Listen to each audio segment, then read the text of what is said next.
muna tayo. Bago ang final. I-delay muna natin ang konti. May we call on Claire and Mark for an intermission number. Surprise, guys! May intermission number kayo. Pwede mag-request. Ayan, gusto nila mag-request. Also, dumating na po yung ating voting awareness and implementing measures ensuring a safe work environment in SBC. Doon tayo sa historic.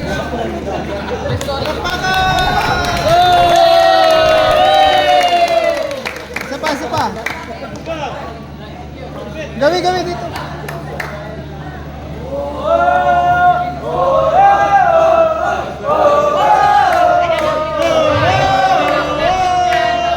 The next award is the Safety Achievement Certificate. This division or this department shows their exemplary commitment and dedication, again fostering a culture of safety into their daily activities. Through their efforts which contributed to promoting awareness and implementing measures in ensuring a safe work environment in SID, this certificate is awarded to SID Technology.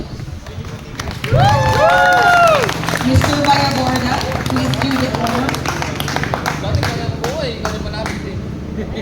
Since sila po yung pinaka-updated yung HIRAC, no cases, No accident. no accident. Kasi lima lang kami. Hindi na gumagalaw yung taga-sintek. 1, 2, 3.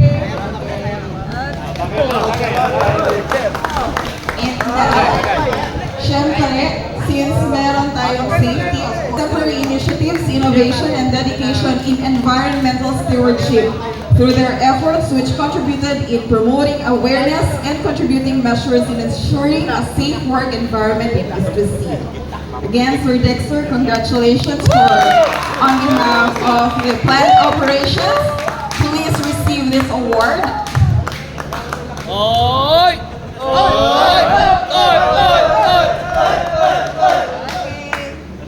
Again, congratulations, ambassadors and champions. So, sana hindi tumigil dito hanggang sa susunod na mga pagkakataon na safety activities. So, we will continue to engage with those people. Thank you and congratulations.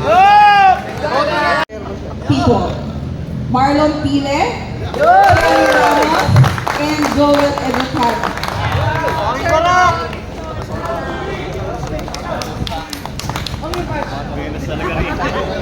Tupalo.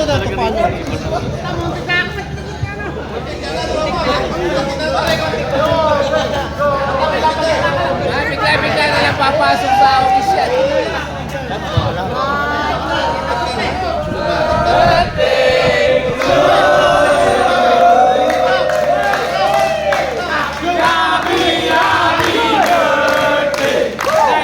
Be safe. Thank you. Alright, thank you sir. Na-inspire ang lahat.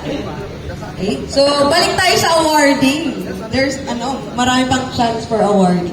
Sunod po natin is awarding of Best Employee of the Year, Logistics and CFCS. May we call on Sir Jerry? So, magandang hapon sa ating lahat and yun nga lang, Merry Christmas. So, sa logistic and customer facing supply chain, no? So every month, yung sections natin, nagre-recognize kami na kung ano yung pinaka-best staff for the month. No?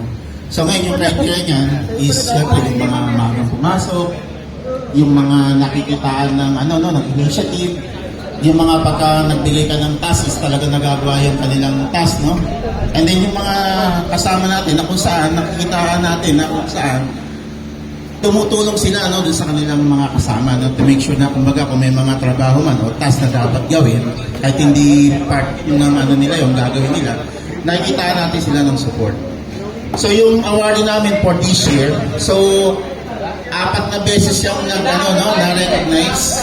So ibig sabihin, sa 12 buwan, sa loob ng isang taon, so itong award namin is 4 na beses na na-recognize. So okay, so let me call on Tonton.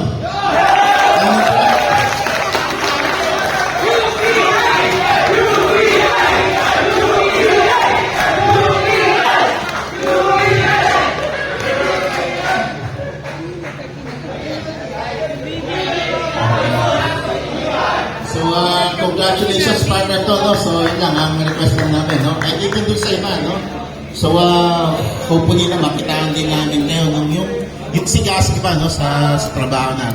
2023. So, namnamin natin itong taon na to na sana lahat ng ating natutunan ay ating madala yung mga magaganda na din natin next year.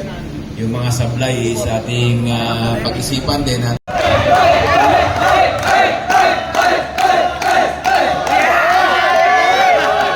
Dami kising! Alright. May pa ano ng kisses si Ate Girlie. Yan, tatawag na! Pagmamahal! Ah, sige. Okay. Okay, settle down po ulit tayo dahil po nandito na si Sir Arthur. So, Sir Arthur, hindi po kami ng inspirational message sa araw na ito. Tagay niyo, tagay. Akala ko 5 o'clock.